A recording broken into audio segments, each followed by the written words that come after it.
So this is another response to a comment that we got talking about the Bravo Mount and talking about breaking down and reassembling the rifle with the Bravo Mount installed without moving it.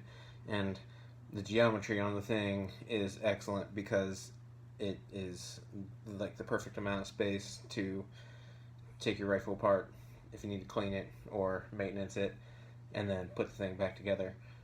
So I'll show you how that's done real quick.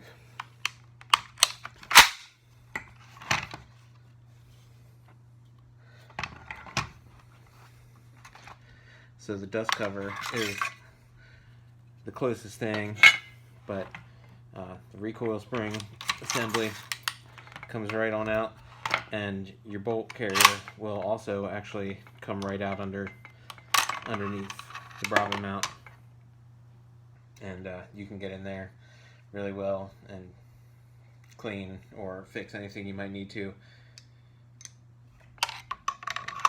Getting it back together,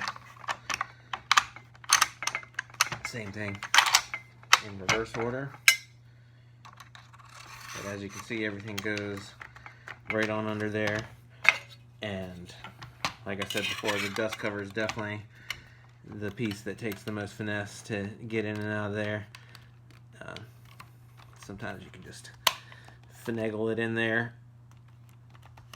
gently, and there you go.